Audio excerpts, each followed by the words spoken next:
সামনে আস না, ওই সামনে তো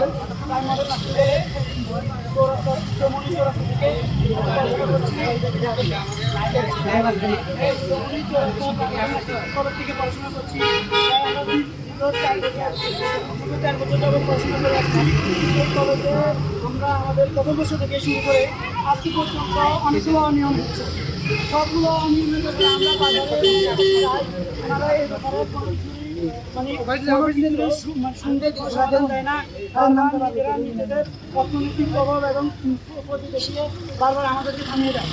তো আজকে আমাদের আমাদের এই কলেজেরই আমাদের একজন সম্মানিত টিচার একাদশ ম্যাম, উনি আজকে আমাদের অফ ডে ক্লাস, সেই ক্লাসের মধ্যে কেউ কলেজে নাই, কিন্তু আমাদের ম্যামকে হোস্টেল থেকে সরাসরি কোনো খোঁজ ছাড়া, কোনো অভিযোগ ছাড়া সরাসরি ওনাদের একজন মহিলা হওয়া সত্ত্বেও ওনার কাপড় চোপড় দুইজন পুরুষ মিলে বের করে দিচ্ছে এবং 5 মিনিটের আলটিমেটাম দিচ্ছে, বলতেছে যে আমাদের এই 5 মিনিটের মধ্যে এখান থেকে চলে যেতে হবে কোনো খোঁজ ছাড়া। শুধু ওনাদের বিরুদ্ধে কোনো কিছু গেলেই হবে, ওনাদের গেলে চাকরি থাকবে না, স্টুডেন্টকে বিভিন্ন হুমকি দেয়, স্টুডেন্টশিপ বাতিল করে দেবে।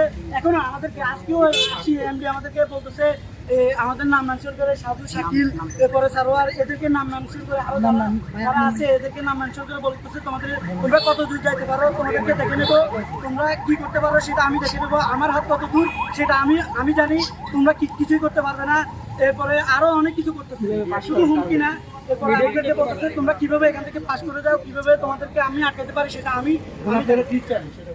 আমরা চাই। এখানে একটা সুস্থ সমাধান চাই আমরা। এখানে যে এজিএম আছে আমাদের টিচারকে এখানে অপমান করছে, হেনস্থা করছে, আমরা এই এজিএম যেন এই কলেজে আর কখনো না আসে আমরা চাই। প্রিন্সিপালও সব সময় কলেজে এই কলেজের কর্তৃপক্ষে দালালি করে, আমাদের অ্যাডমিন যে আছে সেও দালালি করে, সবসময় করেই যাচ্ছে। আমরা যাই বলি না কেন কলেজে তোমরা যা ইচ্ছে তাই করতে পারো, কিছু হবে না। আমার অর্থনৈতিক ব্যাপারে কোনো সমস্যা নেই, আমি অনেক কিছু করে ফেলছি। আমার কলেজ আছে, আমার হসপিটাল আছে 2টা, আমার ডায়াগনস্টিক সেন্টার আছে।